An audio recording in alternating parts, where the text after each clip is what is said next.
Hello guys. और आज से मैं आंसर राइटिंग का स्टार्ट डेली कर रहा हूँ। डेली आंसर राइटिंग मैं खुद के हिसाब से करूँगा और डालूंगा। जैसे आज पहला मेरा है कि मैं GS2 से स्टार्ट कर रहा हूँ आंसर राइटिंग का। और मेरा डेली का रहेगा कि मैं डिसिप्लिन और कंसिस्टेंट हूँ, इसलिए मैं रेगुलर एक से दो आंसर या कई बार तीन चार आंसर भी मैं अपलोड करूंगा ऐसे क्वेश्चंस की तरह, और फिर उसको लिख के मैं आपको समझाऊंगा। जिससे क्योंकि मेरा भी कॉन्सेप्चुअल क्लैरिटी होगा, और अगर किन्हीं और को अगर इसी से फायदा हो रहा है तो आप जेनुअनली कमेंट नीचे कर सकते हो। और आपको कुछ ऐसा लगता है कि मेरे आंसर में कुछ कमी है तो आप इस पे रिमार्क भी दे सकते हो नीचे पे। और सबसे पहला जो हम लोग का आज का क्वेश्चन है, the constitution of India is a living document with capabilities of enormous dynamism. It is a constitution made for progressive society, illustrate with special reference to the expanding origins of the right to life and personal liberty। ये 15 marker का था 2023 का। मैंने इसको live लिखने का try किया था। अरे लाइव ही लिखा गया है, पर ये बहुत ज़्यादा टाइम कंज्यूमिंग था क्योंकि राइटिंग पैड से मैंने पहली बार ही लिखना स्टार्ट किया। तो इसलिए मैं इसको डायरेक्टली पहले लिख के फिर उसका आपको समझा रहा हूँ। तो इसको अपन स्टार्ट कैसे कर सकते हैं?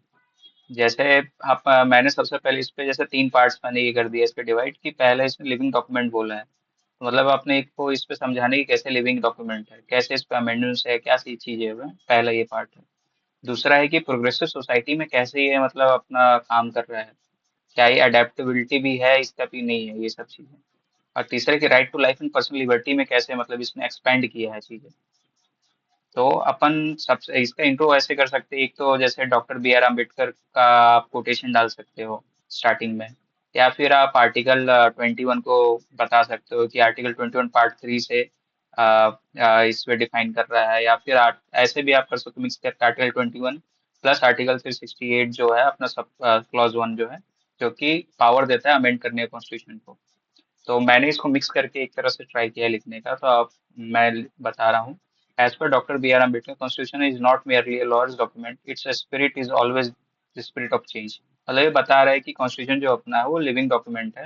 ये फ्लेक्सिबल येट रिजिड है, मतलब इसको फ्लेक्सिबली मतलब इसको आप चेंज भी कर सकते हो, पर ये रिजिड है। इसमें जैसे क्या है कि article 368 clause 1 grants power to make amendments and give power to the parliament to add, repeal the constitution without changing the basic structure doctrine of the constitution।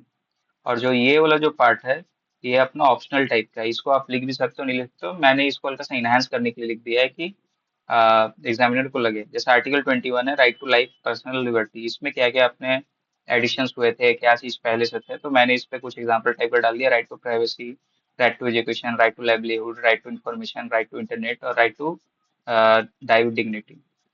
तो इसमें पहला जैसे अपन ने बोला कि constitution of India as a living document with capabilities of enormous dynamism.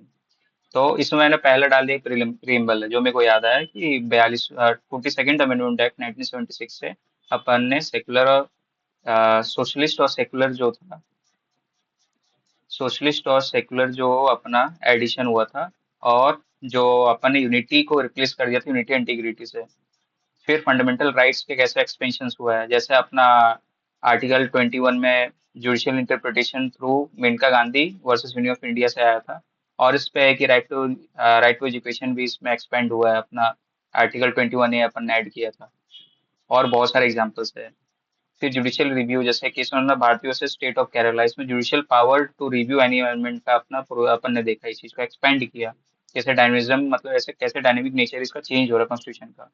तो आपके डिफरेंट अमेंडमेंट्स के थ्रू भी, जैसे 52nd अमेंडमेंट एक्ट जो था एंटी डिफेक्शन लॉ के थ्रू से अपन ने एडिशंस किया। 73rd और 74th अमेंडमेंट एक्ट से अपन लोकल स्टेट गवर्नमेंट को किया। आर्टिकल 21 जो था, 21A जो है, वो अपना 86 अमेंडमेंट 2002 के थ्रू अपन ने अमेंड करके उसको एक्सपेंड किया अपने कॉन्स्टिट्यूशन को। अब क्या है कि अब दूसरा जो इसका पार्ट था, expanding origins of right to life and personal liberty.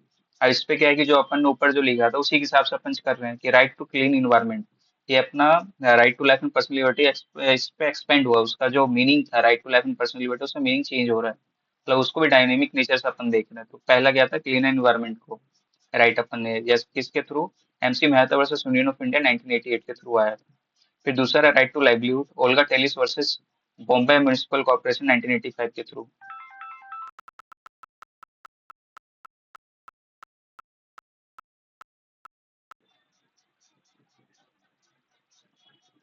फिर अपना दूसरा है right to livelihood, Olga Tellis versus Bombay Municipal Corporation 1985 का। फिर राइट टू इंफॉर्मेशन है, जिसके थ्रू अपना आरटीआई इनेक्टमेंट हुआ था 2005 का। और right to die with dignity, Shanbaug versus union of India. और अभी रिसेंटली हरीश राणा केस जो 2026 का हुआ था, जिसमें पैसिव यूथनेसिया का बात हुआ था। उनका पहला मतलब इंसान में थे जिनका कोर्ट के ऑर्डर के थ्रू उनको किया गया था। फिर पांचवा right to internet, Anuradha Bhasin versus union of India 2019 का। और इसके अलावा और भी एग्जांपल्स है जो कि अपन ऐड ऑन कर सकते हैं, ये अपने हिसाब से और चीजें आते जाएगा धीरे धीरे। इसमें आप कंटेम्प्रेरी एग्जांपल्स और डाल सकते हैं। फिर तीसरा जो अपना पार्ट था, ways in which Indian constitution adapt to evolving needs of progressive society. इसमें ये है कि कैसे इवॉल्व हो रहा है अपना इंडियन कॉन्स्टिट्यूशन, जो कि अपना प्रोग्रेसिव सोसाइटी जो अभी रिसेंटली प्रोग्रेस और करते जाए, उसमें कैसे चेंजेस अपना कर सकते हैं, या जैसे कैसे अडॉप्ट कर रहा है चीजें। तो है कि पहला right to privacy case Puttaswamy case है। फिर आरटी है, राइट टू एजुकेशन, जो कि अपन ने 86 अमेंडमेंट एक्ट के थ्रू 2002 के थ्रू अपन ने इसको इंसर्ट किया था।